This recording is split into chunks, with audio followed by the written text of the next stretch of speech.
There are many ways to become profitable when there is a stock market crash. There are many ways, but I want to concentrate on the best ones, at least the ones that are probably most favorable to most investors. I am going to touch on a couple of the other ways too to make a bunch of money as well in the stock market crash, if there is one that's going to continue on down the line. Remember to leave a like and also subscribe as well. It helps the channel tremendously. Making money in a stock market crash isn't easy, obviously, but there are other ways. There are many ways you can do this. So, number one that I want to at least mention is short selling. Now, this is not investing. This is short selling where you essentially have a bunch of shares, you then sell them. So, when you pick up a bunch of shares, let's just say like shares for $100 and the stock drops to $60 and you buy back and return the shares and you make $40 per share. This is very complex. I wanted to just mention it, but this is not for everyone, okay? So I just want to mention that you can also buy put options as well, inverse ETFs. But like I said, I'm just mentioning these.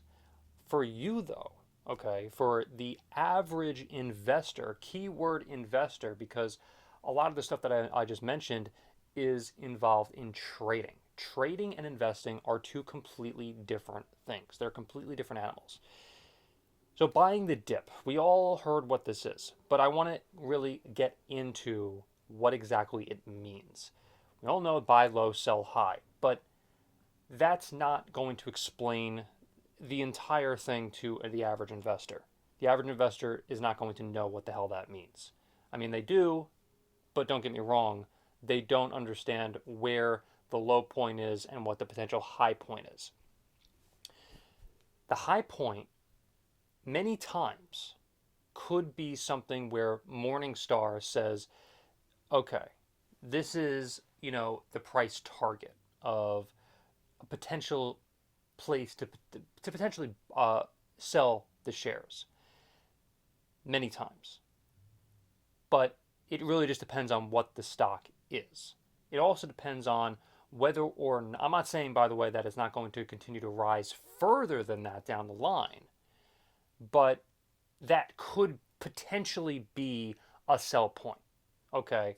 I'm not going to tell you it's an absolute definitive fact of, oh yeah, Morningstar knows everything. No.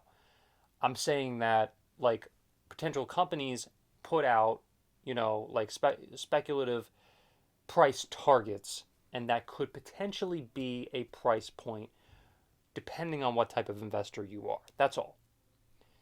But for the average investor who wants to buy the shares, okay, buy the shares, buy the dip, when quality stocks crash, quality is the key word here, remember that.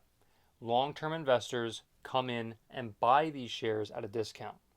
A perfect example is David Tepper buying Alibaba as well. So there are many types of examples like this. So Microsoft, Apple, and Amazon. Strong fundamentals and temporarily undervalued. Nvidia is a great example as well. There are many companies that could reach a point where the company is undervalued. Take a look at intrinsic value. It's a great look. It's a great place to look at the company's worth. If the company is trading at potentially 20%, 40%, 60% under what the intrinsic value is, that could be a great place to potentially buy the stock. Now, I say potentially over and over and over again because a lot of times, sometimes, or not a lot of times, but sometimes, it's not the best move to buy the stock. Case in point, Etsy. Etsy is undervalued right now. At least that's what many companies say. But I personally, or many like Morningstar, etc., around the web, you'll see that it's most likely, at least as is recorded in this video, undervalued stock. But I would not buy it. I would stay 1,500 feet away from that company because that company's crap. It's a crap company. So you have to do your work in understanding the company, because if the company's values, if what they're doing is not in your best interest, then you have to stay away from those companies. Even though the company might say that the intrinsic value is $150, but it's only trading at $40. If you don't like the company, if you know something, like me personally, I know things about like Etsy that a lot of people, a lot of investors potentially don't know the ins and outs of the company. So I personally would not invest in a company like Etsy. So you have to know the company. That's what I'm saying. Like, I'm not going to get into the ins and outs of that company because this is not a video like that. This is not a video that's talking about Etsy. I have other videos that you could take a look at that I exclusively talk about Etsy. But that's in a story for another day.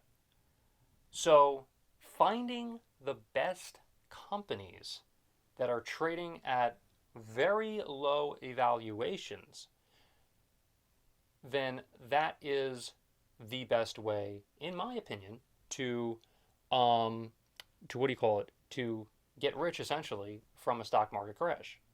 Obviously, I'm not what do you call it? A financial advisor. Obviously, I have to say that, whatever. But I mean, this is Peter Lynch's principles. These are Warren Buffett's principles. These are the top investors' principles. David Tepper,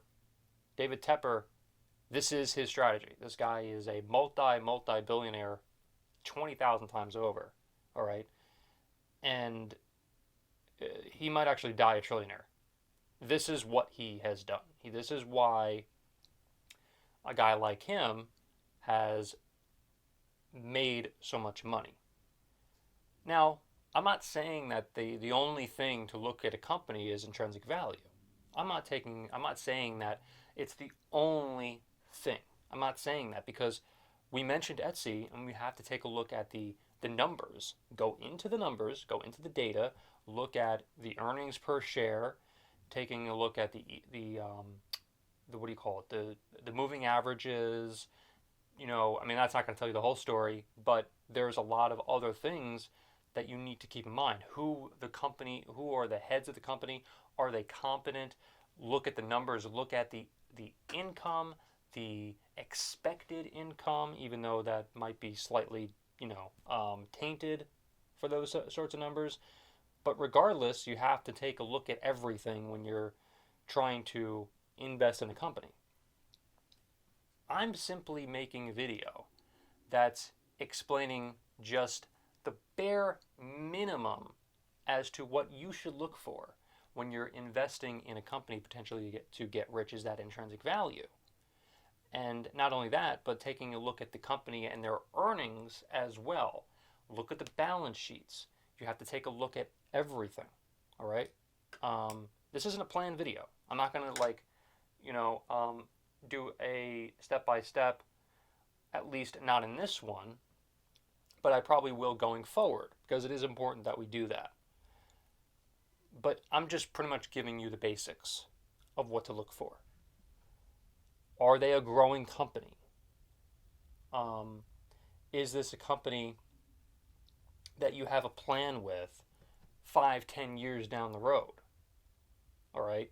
Like, what is your basic plan as to what you're going to do if the company starts to go down in value?